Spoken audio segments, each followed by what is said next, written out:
The Department of State Services rearrests suspended Central Bank Governor Godwin Emefiele after being granted bail by a Lagos High Court. Acting Inspector General of Police Palliative introduces police VGS mobile application for intensified crime fighting. Federal government mobilizes $500 million for food system transformation initiative. And on business, Central Bank of Nigeria Monetary Committee raises interest rates by 25 basis points. Hello and welcome to the Network News. I'm Olajide Bello. Joining me from Lagos is Adeola Komiakere. And remember, you can watch the broadcast live via our website www.nta.ng/live and on our other social media handles displayed on your screen. Now let's start from the judiciary. The Federal High Court sitting in Lagos has granted bail to the suspended governor of the Central Bank of Nigeria, Godwin Emefiele. He was granted bail by Justice Nicholas Onwebo on the sum of 20 million naira after his arraignment. Adeola Komiakere reports that the suspended CBN governor was equally rearrested at the court premises. The suspended governor of the Central Bank of Nigeria, Godwin Emefiele, was brought before the Federal High Court on a two-count charge bordering on illegal possession of a single-barrel shot and alleged possession of 23 rounds of live ammunition without license. The offense contravenes Section 4 of the Firearms Laws of the Federation 2004 and punishable under the same act. When the charges were read to him, he pleaded not guilty. Counsel to Emefiele, Joseph Daudu SAN, informed the court of the pending application for bail. The prosecuting counsel, Jones, told the court that they did not receive any bail application and as such did not know what to respond to. The lead counsel to Godwin Emefiele, Joseph Daudu SAN, noted that the prosecuting counsel's claim is not feasible as the bail application was sent to the office of the Attorney General of the Federation on the 18th of June. Joseph Daudu appealed to the court to grant bail to the defendant as bail is within the discretion of the court. In the ruling, Justice Nicholas Onwebo granted bail to the defendants to the tune of 20 million naira and a surety in like sum. The court ordered that Emefiele be remanded in the correctional center pending the perfection of his bail. Sooner than that was done, we noticed movement from men of the Department of State Services, and we saw an avowed intention on their part to actually take him back into their custody, despite the order of court. We then called the attention of the learned trial judge, who was magnanimous to hear us, and we told him that these were our fears and that in the interests of the rule of law, due process and democracy in this country, that the court judge should intervene. However, Emefiele was rearrested shortly after by the DSS.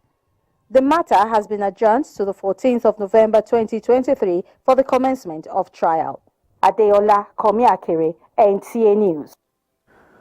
Meanwhile, reprieve has come the way of two university trade unions in Nigeria. The National Industrial Court Abuja has given its nod to the registration by the Federal Ministry of Labour and Employment. Olabode Arewa reports that the suit opposing their existence was filed by the Academic Staff Union of Universities, ASU. Following the institution of a suit by the federal government against the prolonged industrial action by members of the Academic Staff Union of Universities, the trade union filed another suit before Justice Polycarp Aman, challenging the government's registration of the Congress of Nigerian University Academics and the National Association of Medical and Dental Academics as breakaway trade unions. But quoting from the Trade Unions Act and the International Labour Organization Convention as it concerns collective bargaining, Justice Polycarp Aman held that it was within the rights of CONWA and NAMDA to seek registration as government-accredited trade unions. The two unions, CONWA and NAMDA, so they are legitimate trade unions to operate in the university space. The members of NAMDA, they cut across the university and the tertiary health institutions that are involved in the training of doctors. And these persons, they've never been unionized. And so it will have been very bad if they are blocked. That with health salary, 7.5 months with health salary should be paid to CONWA members without further delay. Because at no time, and we have consistently maintained that we're not on strike. And court has validated that position today. Meanwhile, the substantive matter between ASU and the federal government is still before the Court of Appeal. In Abuja, Olabode, NTA News. Now to food security. Nigeria has mobilized over $500 million for innovative, profitable and equitable sustainable food systems transformation initiative. Vice President Kashim Shettima disclosed these while chairing a high-level meeting on the first day of the UN Food Systems Summit, declared open in Rome by the United Nations Secretary-General Antonio Guterres. Vice President Shettima said the funds were mobilized through domestic resources, multilateral development banks, international financial institutions, climate fund leading agro-businesses, and will be used for innovation finance for food system, transformation, development of Nigeria's agro-value chain, and special agro-industrial processing zones program. The VP also explained that the government of Nigeria will be showcasing its Value Chain Development Program, VCDP, as a unique example of a successful partnership between producers, the public sector, and the private appraisers. Stating the government's vision about ending hunger, the VP added that building on the success of the VCDP, the federal government is determined to capacitate Nigeria's rural smallholders and operators, youth and women living below the poverty line to take advantage of the new special processing zones. The Independent National Electoral Commission, INEC, says it will continue to partner relevant stakeholders in ensuring that elections are conducted in a fair, transparent and acceptable manner by all chairmen of the Commission. Professor Mahmoud Yakubu stated this while meeting with chairmen of political parties in continuation of the INEC post-2023 election review meetings. Timothy Yusuf reports, and that report will come in a subsequent bulletin. It's a public meeting by the electoral umpire, INEC, with leaders of political parties since the last elections were conducted. The meeting is to review the conduct of the 2023 general elections, as well as preparations for the November 11, 2023 off-season governorship elections in Imo, Kogi and Bayelsa states, as INEC believes that engaging with stakeholders is the best way to ensure the credibility of future elections. INEC Chairman Professor Mahmoud Yakubu explained that the general elections were not without some drama and visible misconduct by some top INEC officials, including the case of a suspended resident electoral commissioner in Adamawa State, Hudu Yunusa Ari, who attracted rebuke from the commission and some criticisms from Nigerians for improper and unconstitutional actions during the supplementary elections in Adamawa State.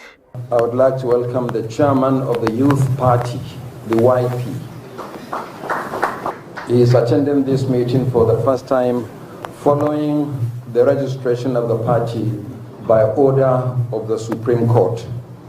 With this development, Nigeria now has 19 political parties. For the 2023 general election, political parties played a leading role in the election and the electoral process.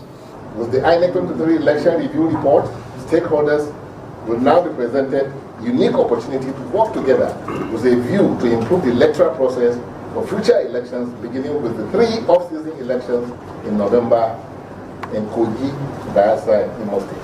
INEC had in the last 2 weeks engaged with critical stakeholders who participated in one way or the other in the conduct of the 2023 general elections. Timothy Yusuf, NTA News. Away from electoral matters, the Central Bank of Nigeria, CBN, has raised monetary policy rate by 25 basis points to 18.75% to curb inflation. Musa Abubakar reports that the acting governor, Folashadun Shonubi, said the committee leaned in favor of moderate rate hike to sustain efforts in addressing inflation expectations, narrow interest rate gap, and improve investor confidence. It's the first time in a long time that the Monetary Policy Committee, MPC, is holding under a new administration and chaired by an acting CBN governor.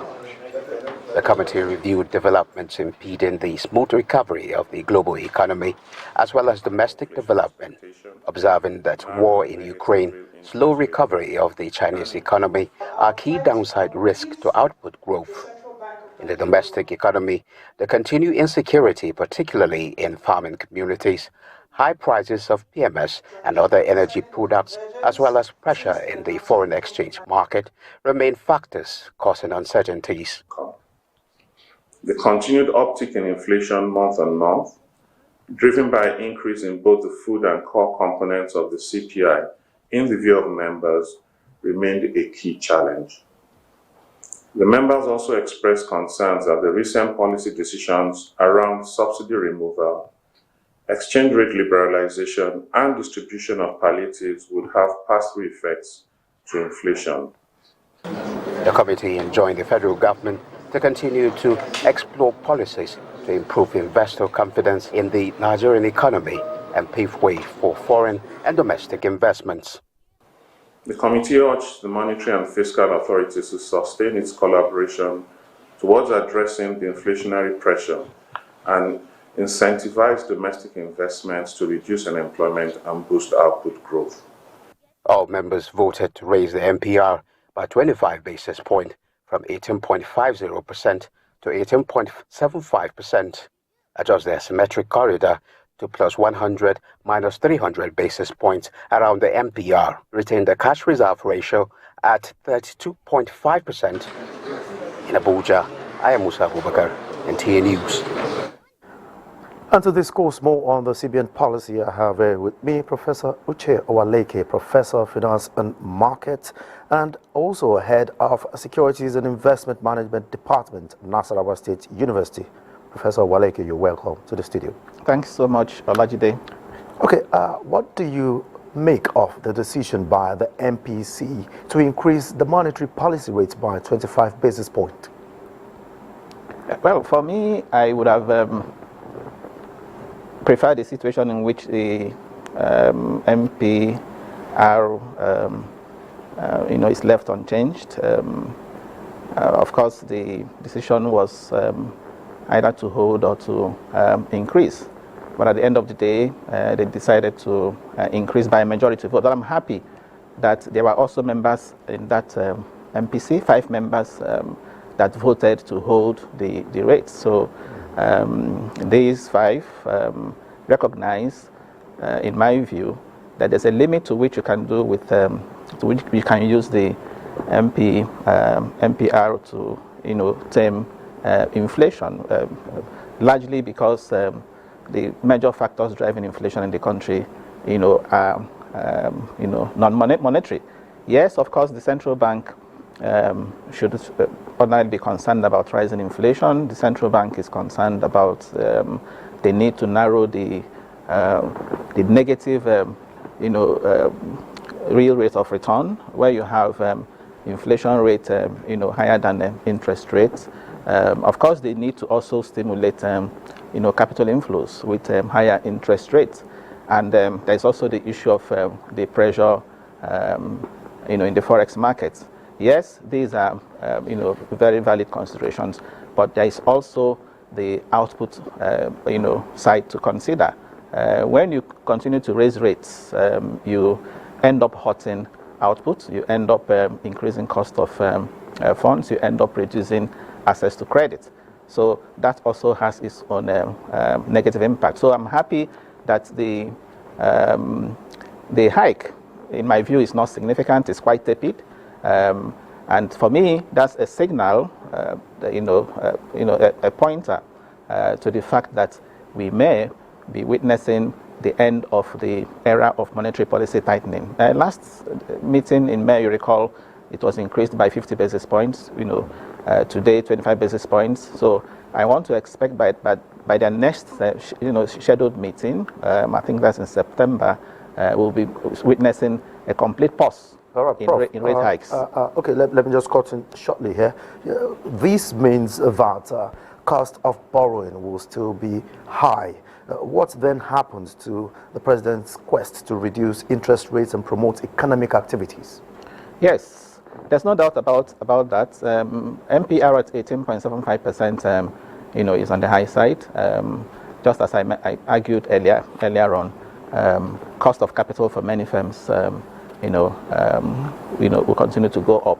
And I also, part of why I said that it would have been better if the MPC had held the rates, also has to do with what they did.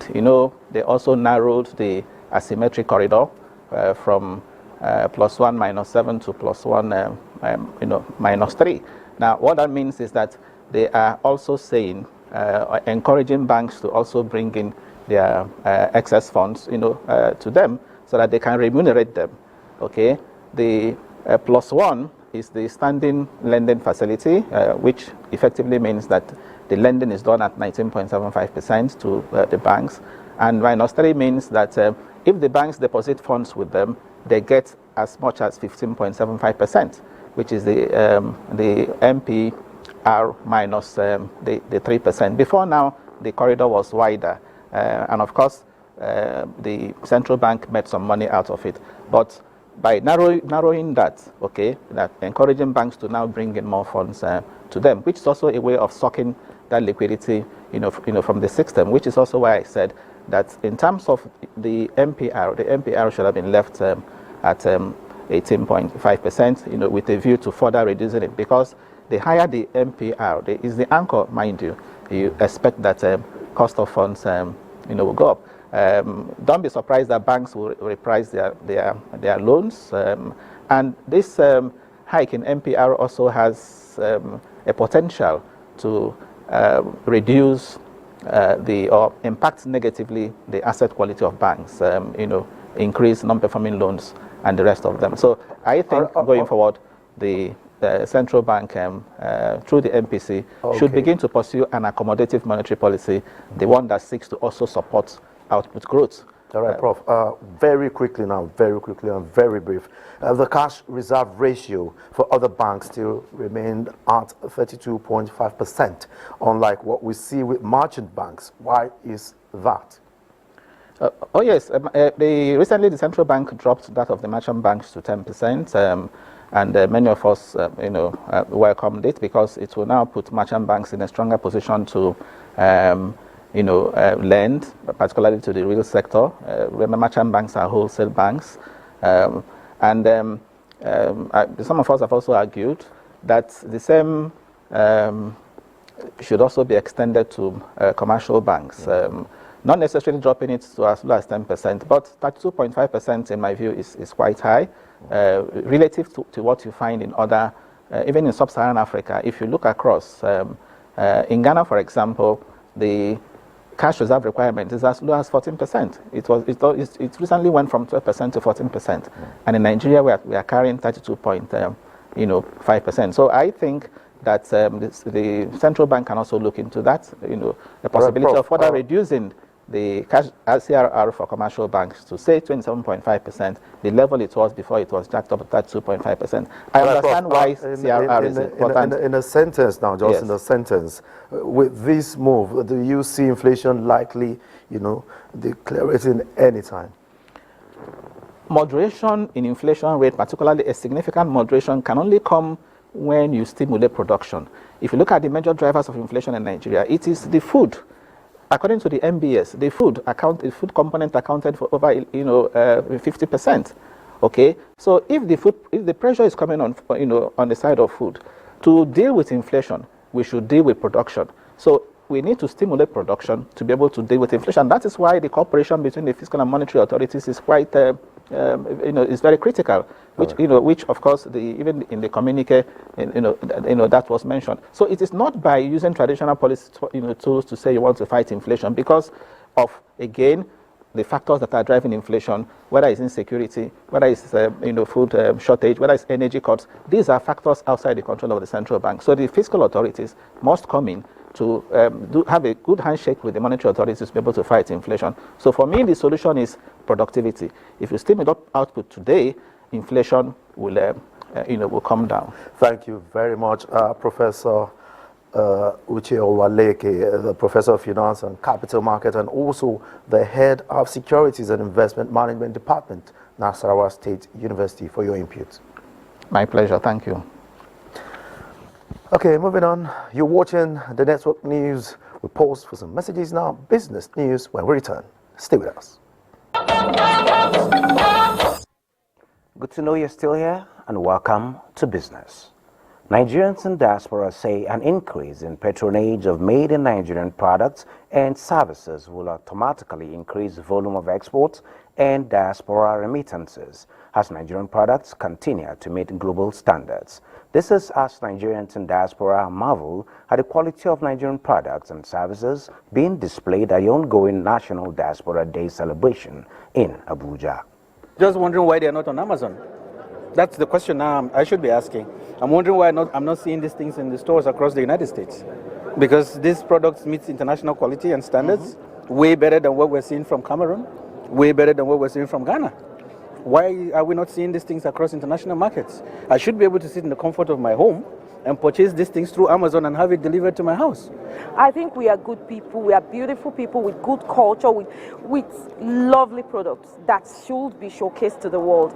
We should tell our stories the way it should be told. So we should appreciate what we have and consume them so that we'll look very healthy and be glad that we don't even need to market it if we're using these things. It will reflect on us. So every Nigerian should know the value of what we have and start using it. It will tell. Because if you continue consuming those foreign goods that comes with preservatives, which are harmful, we here cannot reverse the illness that you're bound to get yourself involved in. The bulls continue their reign today as buy-side activities on the bourse favored some stocks in another session of positive close by 1.11%. That is 391 billion naira. And at the end of today's trading on the exchange, a total of 553.5 million shares in 8,313 deals, corresponding to a market value of 7.423 billion naira, were traded.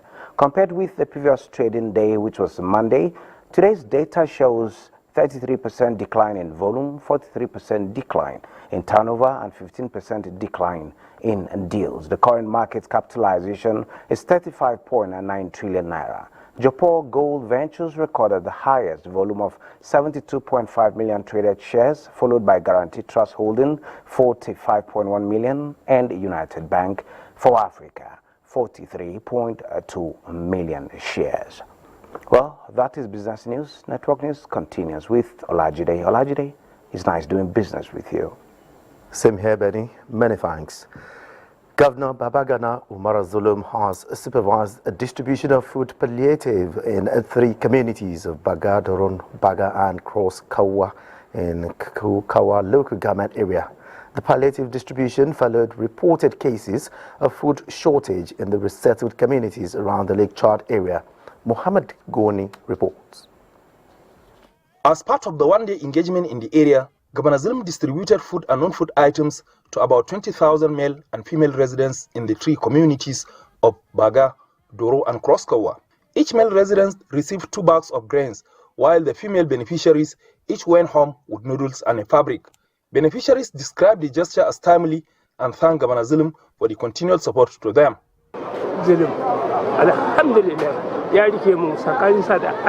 Since assumption of office in 2019, Professor Zulum had consistently visited resettled communities and personally supervised distribution of food and non-food items and cash support to the IDPs and members of the host communities, while working on permanent livelihood solution through revival of commercial activities and farming. Borno State government's latest round of palliative distribution to vulnerable communities is coming in the wake of declaration of emergency by the federal government on food security, part of which is the palliative intervention. Governor Zulum assured members of the community Sebi State that Borno State government will create enabling environment for farmers to access their farmlands. The assurance followed appeal made by community elders while interacting with the governor. We have provided food and non-food items to nothing fewer than about 20,000 men and women. We have noted their complaints, especially that of lack of medicine and personnel. Promise to provide functional power systems to the hospitals, water supply, human resources, as well as drugs. The governor urged the people of Kukawa to be law-abiding, as the state government will liaise with the Nigerian army to ease some of its restrictions for them to access their farmlands and resumption of economic activities, especially fishing along the riverine areas. While in the area, the governor also inspected health facilities in Dorong Baga and Baga community, among which was the uncompleted general hospital in Baga town, initiated by the previous administration but halted by the insurgency, where he pledged to complete the project as peace is gradually returning to the area. The governor also made head counts of medical personnel at Doro and Baga and reiterated that any health personnel found to have absconded duty posts and still enjoy monthly salary will be penalized according to law. In Maiduguri, Ahmad Goni, NTA News. Now to the legislature. The House of Representatives has passed the Defense Industries Corporation of Nigeria Act 2004 repeal and reenactment bill. The bill is to provide comprehensive framework for regulating the manufacturing, distributing, storage and disposal of defense articles in the country. National Assembly correspondent Mitari Ikpen reports on these and other resolutions at Tuesday's plenary. The Defense Industries Corporation of Nigeria Bill, when signed into law, is expected to facilitate the provision of military technologies for the armed forces and boost research activities in the defense sector of the country. The bill is hereby read for the third time and passed. On growing incidents of flooding in parts of the country, the Green Chamber requested relevant agencies to provide succor for victims. Alasawa, Jaba, Poren Akuya, and Kwakwachi 2, all in Fage local government area of Kano State. These areas, Mr. Speaker, are facing severe and destructive environmental degradation and poverty as a result of erosion and flood. Osun State University Campus Road, Ikire, has been taken over by flood. Ikire Federal Express Junction taken over by flood. This is the main federal government road from Ibadan to Ife. Lawmakers expressed concern over unemployment rate in the country and reached a resolution to urge the National Directorate of Employment to undertake a survey and develop a database that will track employment status of graduates and core members, which will be essential for evidence-based decision.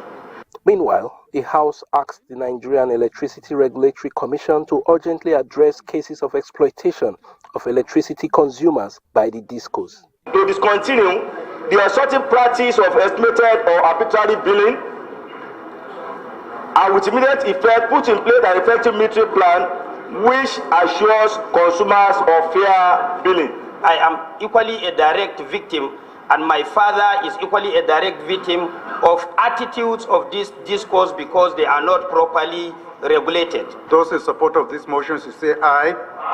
Those against should say nay. The ayes have it. This motion is referred to the Committee on Power when constituted. There was consensus that the volume of gas being flared in the country could be converted to electricity for the benefit of host communities that suffer devastation. Flared gas resources, a major and cheap source of electricity, capable of taking care of the power needs of the host communities and even beyond, that can in turn stimulate the economic growth of the country through small and medium-scale businesses. Is to set up an investigative hearing with a view to unraveling why gas is flared instead of it converted to electricity. Already, the House Ad Hoc Committee has commenced investigative hearings on gas flaring activities in the country. Representative Ahmed Munir, who chairs the Ad Hoc Committee, is optimistic that gas flaring fines running into billions of dollars will be recovered from erring oil and gas companies. From the National Assembly, Mitari Ikben, NTA News. Meanwhile, the recent flood disaster on the second busiest road linking southwest to northern part of Nigeria which led to huge economic losses, has elicited an appeal from the Senate towards provision of immediate relief to the victims. The motion was raised by the Deputy Minority Leader, Olalere Kamaruddin. National Assembly correspondent Lami Ali reports. The two-day heavy downpour, which flooded some communities along the Ibadan-Ife road, also resulted to a devastating erosion that has never been experienced in the axis. The heavy flood in these towns has destroyed property worth several millions of naira. Many households have been displaced, and motorists along the road were stranded for a whole day. Urge the Ecology Office and all FEMA to equally assist in the channelization of other affected areas in Ikire, Ikoyi, Apamo, and Bogan communities. Senate urged the Federal Ministry of Works to direct the contractor handling the road construction to effect repairs that will prevent further damage. Senate also passed a resolution urging the federal government to halt the proposed increase in electricity tariff by distribution companies. This followed a motion from Senator Abiodun Akintunde and two others. It is essential to address the issue of inadequate power supply, metering, and quality of service provided by the discos. Customers should not bear the brunt of inefficiency in the power sector. Somebody will buy transformer, the community will pay money for installation. You will be hiking tariff. So what is your work? Is to collect the money. Monkey the work, babu the chop. My additional prayer is taken from the speech of Mr. President Bola Ahmed Tinubu that says, "Let the poor breathe." It's such a very serious issue because this goes to the root cause of production. Not just production, it also goes to the root cause of employment. If we have to have employment opportunities, then our industries must function. And then the industries cannot function without electricity. And even the poor households who are made to pay exorbitant bills as a result of estimated billing, I think this must also be brought to an end. The alleged vandalism of offices at the Senate, raised by Senator Adeola Olamilekon, as a matter of privilege in relation to an interview granted by Senator Adams Oshomole, was also clarified. That was certainly not the intention, and that was certainly not what I said.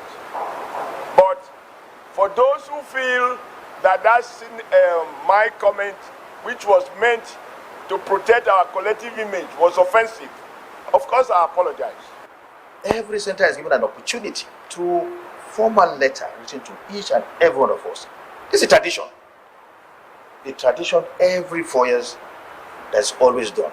Then you are given the right to either accept or reject the offer to purchase those items. From the National Assembly, Lami Ali, NTA News. To women and girl child development in scaling up on the Performance Index for Sustainable Development Goals 5 as it affects women and the girl child. Nigeria will continue to explore partnership with relevant agencies of the United Nations and other international partners. Nigeria's First Lady Oluremi Tinubu cited these when she granted audience to a United Nations delegation in her office on Tuesday. State House correspondent Adeni Taiwo reports. Led by United Nations Resident Coordinator Matthias Shimali, the delegation has representatives from agencies of the world body, including UNICEF, ILO, and United Nations High Commissioner for Refugees. On the table are issues affecting women and children, and the meeting has a broad objective of reinvigorating existing synergy with Nigeria towards promoting the role of women in public service, as well as rolling back the numbers of out-of-school children. It's more in maybe the legislative arm, because if laws are not really changed, things will just remain the same.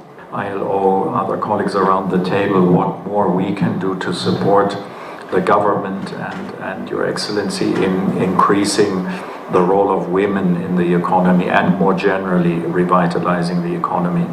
There are structural constraints in terms of access to land, access to finance.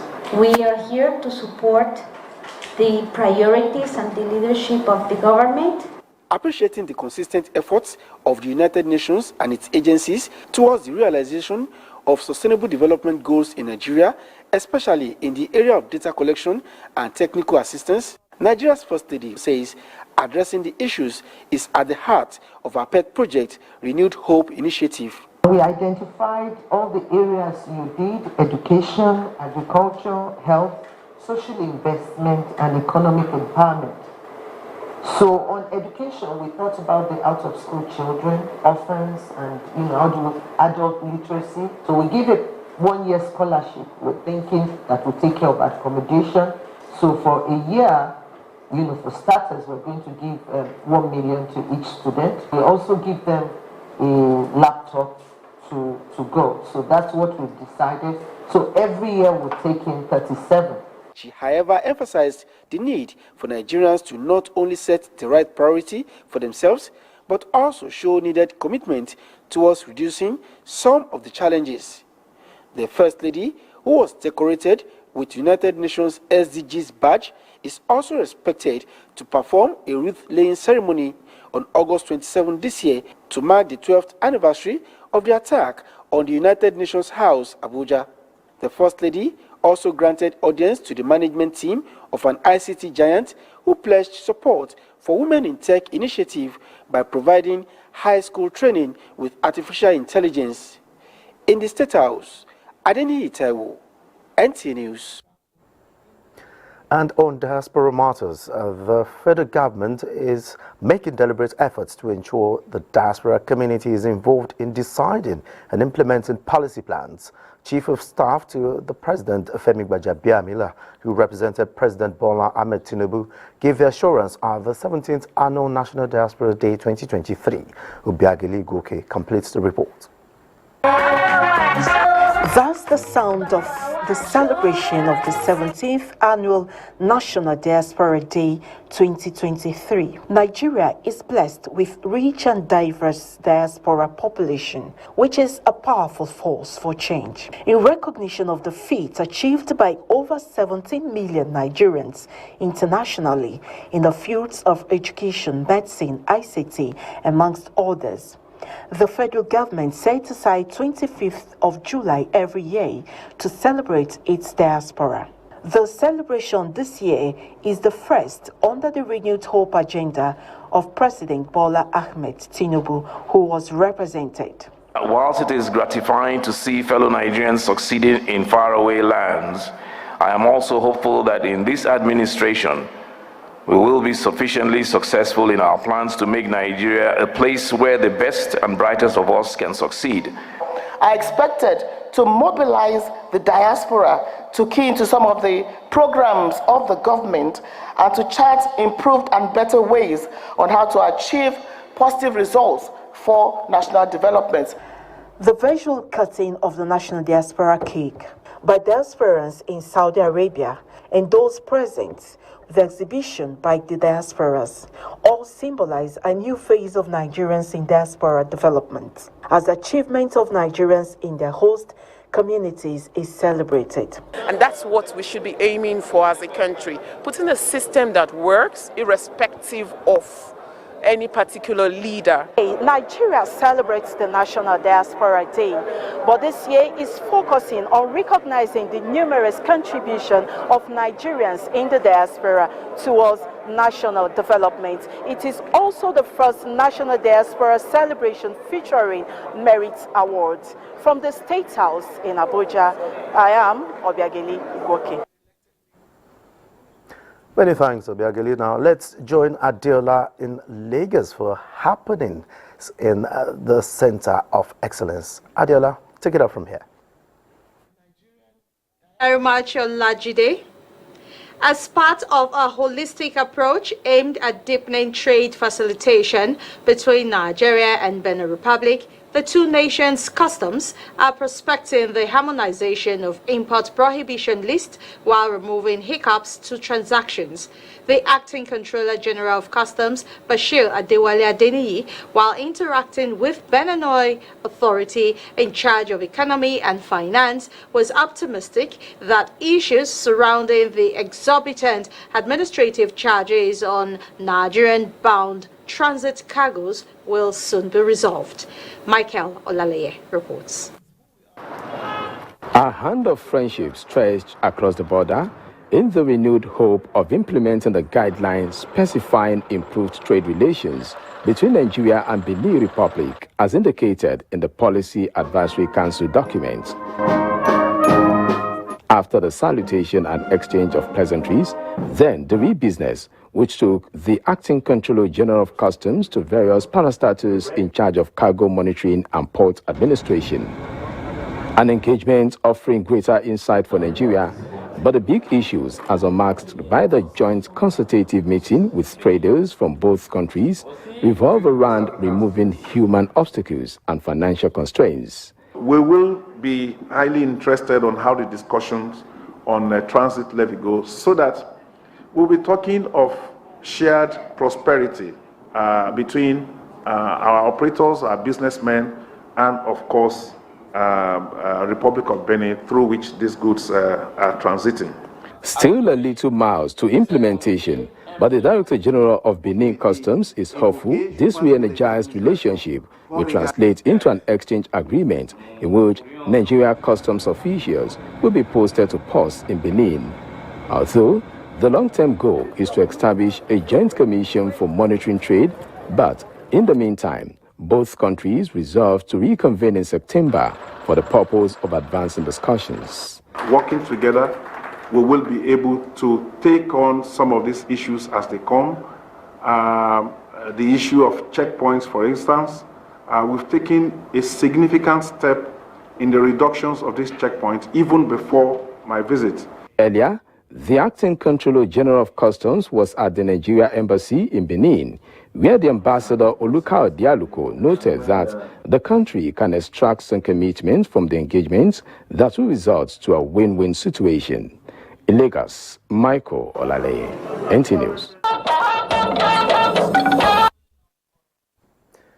Many thanks for being there. President Bola Tinubu is assuring Nigerians that his administration will continue to harness the country's enormous potentials that will take the country and indeed Africa to prosperity. The president gave this assurance in Abuja at the launch of a book titled Reclaiming the Jewel of Africa, authored by Nigeria's former Minister of Finance, Dr. Olusegun Aganga. Tope Alabi reports that the former President Olusegun Obasanjo and Goodluck Jonathan added their voices at the event. Reclaiming the Jewel of Africa is a blueprint for taking Nigeria and Africa from potential to prosperity. It's a 261-page book by Dr. Olusegun Aganga that seeks to provoke conversations that are both necessary and important for Nigeria and Africa to attain the desired growth and development. What distinguishes Aganga's book is that it is not so much about the past. It is much more about the promise that the future holds.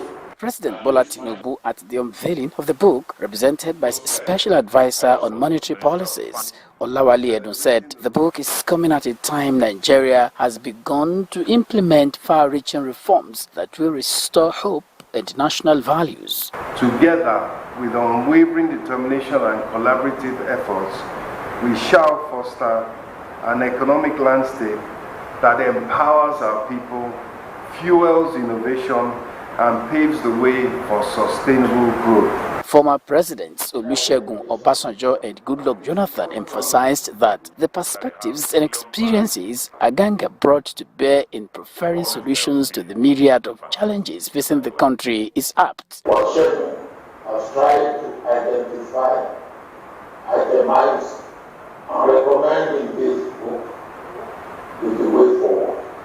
Recommendable to everyone.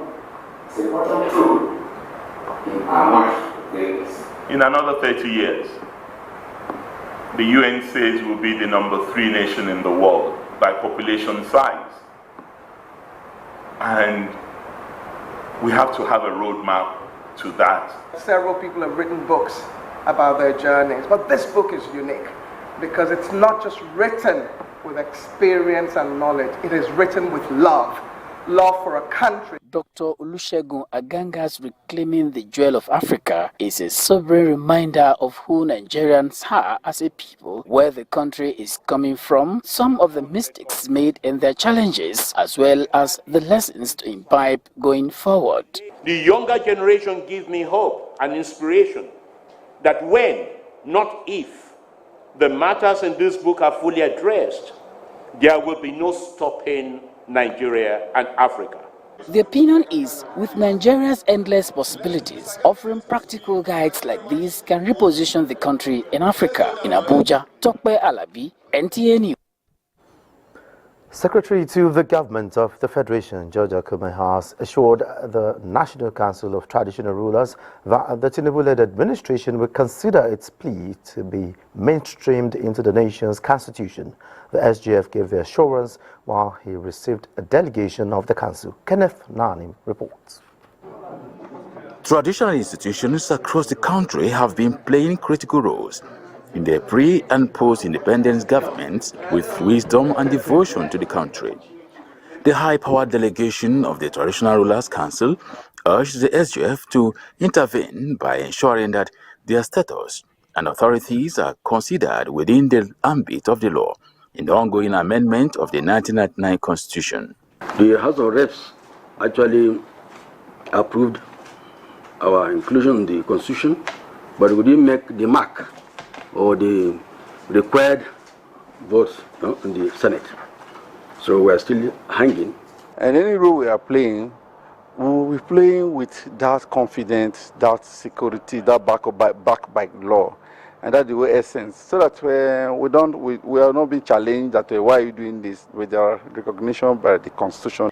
Now, the Secretary to the Government of the Federation is calling for the native roles to be strengthened as the federal government works towards stabilizing the country and revamping the economy for prosperity.